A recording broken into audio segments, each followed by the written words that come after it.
दोस्तों नमस्कार, मैं अजय पत्रकार। तमिलनाडु में 5 डीसी का डिप्टी कलेक्टर्स को जब ईडी ने सम्मन किया तो वो गए नहीं, वो हाई कोर्ट चले गए। इसके बाद मामला सुप्रीम कोर्ट में आया।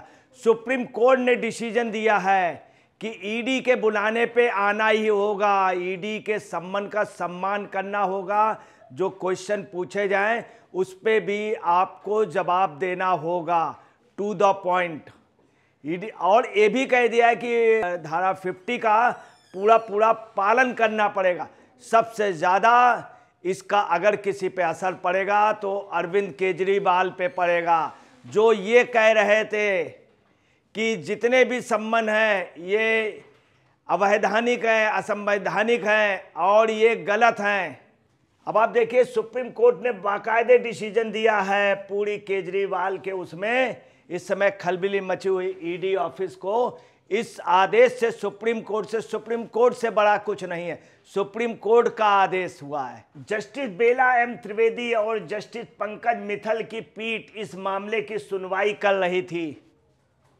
जो तमिलनाडु के 5 डिप्टी कलेक्टर को सम्मन हुआ था, ईडी ने दिया था। 5 डिप्टी कलेक्टर सम्मन पे गए नहीं, सम्मन के वो रहे, फिर वो हाई कोर्ट गए।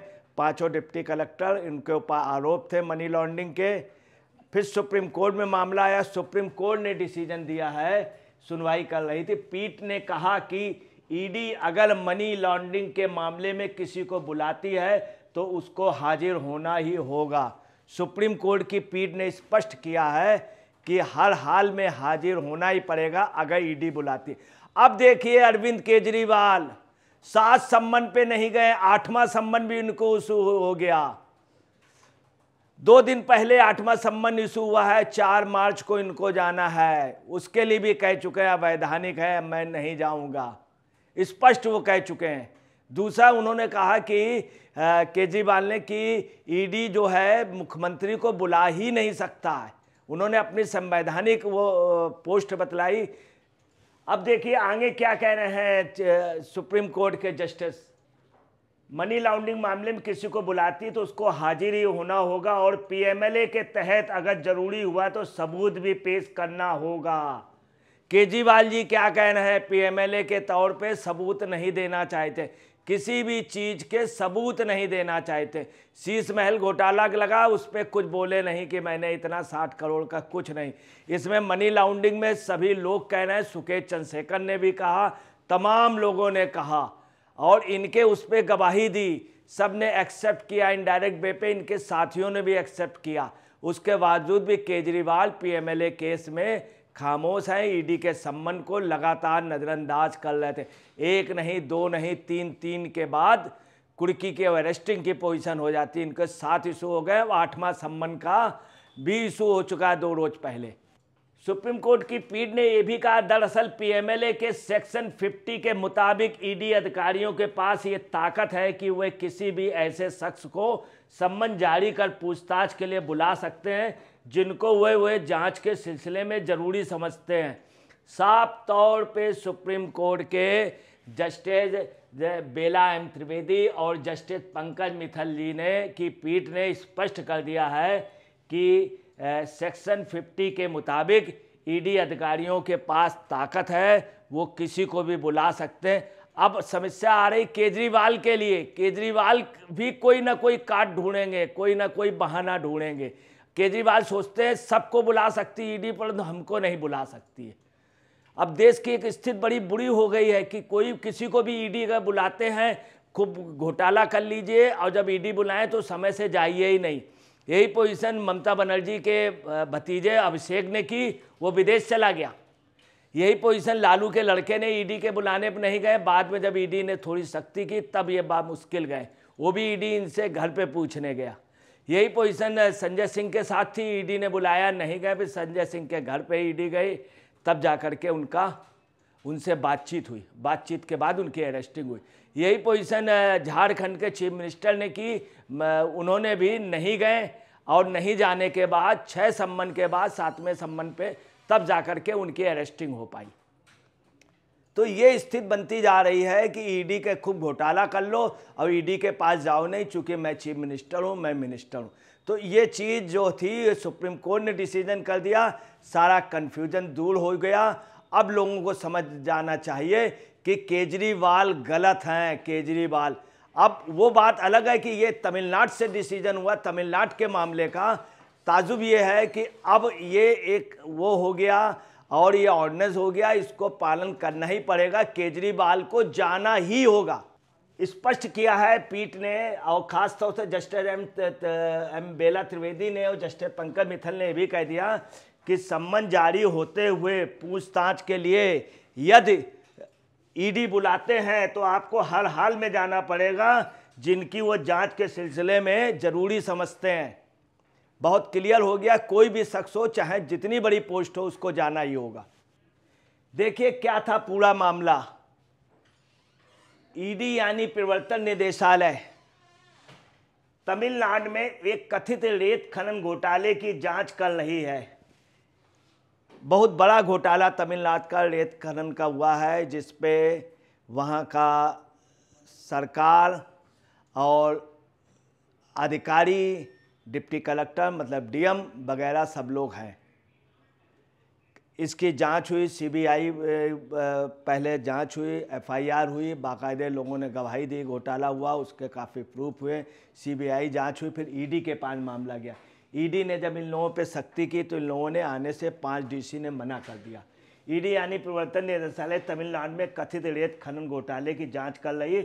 ईडी ने इसी जांच के सिलसिले में तमिलनाडु के 5 जिला कलेक्टर को सम्मन जारी किया था। 5 जिला कलेक्टर को सम्मन जारी किया था। तमिलनाडु सरकार ने 5 अधिकारियों की तरफ से ईडी के सम्मन को मद्रास उच्च न्यायालय में चुनौती दी थी। अब देखिए क्या है, सम्मन जारी हुआ था डीसी को और तमिलनाडु गवर्नमेंट उनके फेवर पे आ गई थी।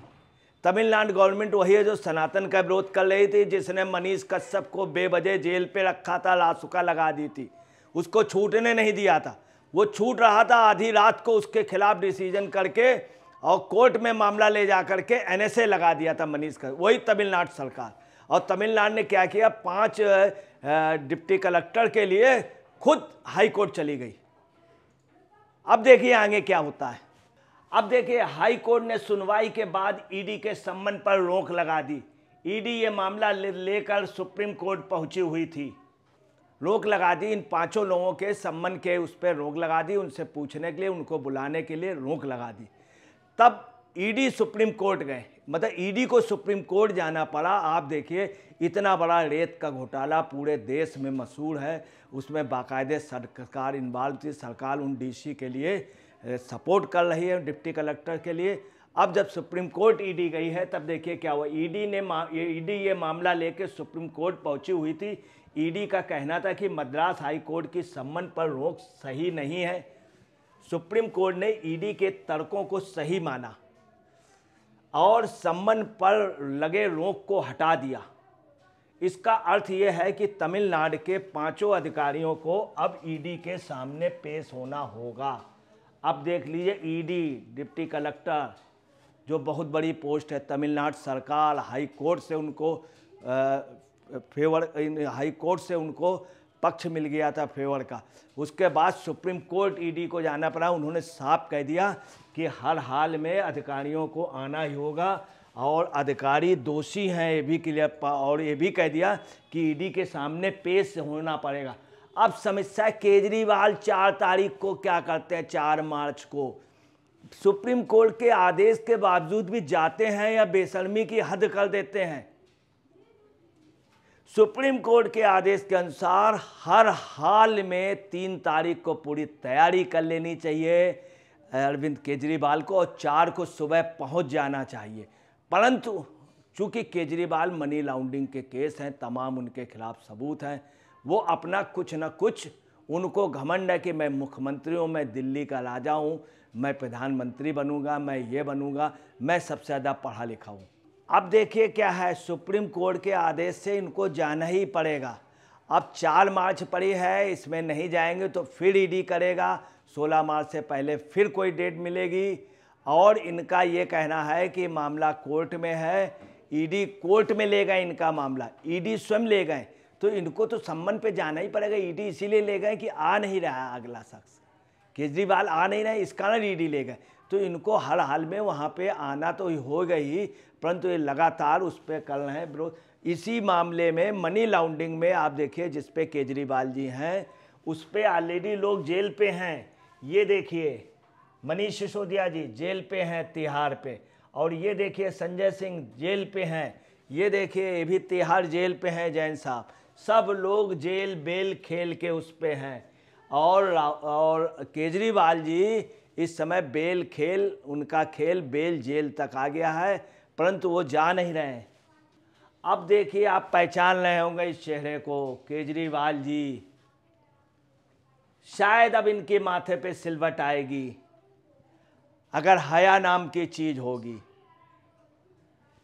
ये देखिए इनका शीश महल का बंगला, इस पे भी कुछ नहीं बोले। 60 करोड़ का परदेश, अब ये सुप्रीम कोर्ट का आदेश, हर हाल में इनको जाना ही होगा।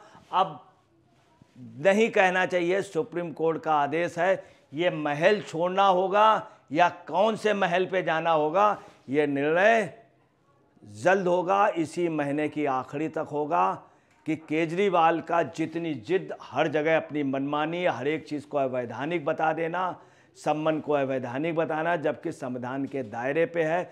सुप्रीम कोर्ट ने डिसीजन दिया, आप देखिएगा वो दिन दूर नहीं है जब केजरीवाल की जितनी भी हेकड़ी है ये वो नहीं दिखेगी। चूँकि एक आदमी गलत पे गलत कर रहा, सुप्रीम कोर्ट के आदेश का भी अगर ये अवहेलना करते हैं 4 तारीख को, तो आगे क्या होगा ये आप खुद भविष्य में देखेंगे। मैं अजय पत्रकार।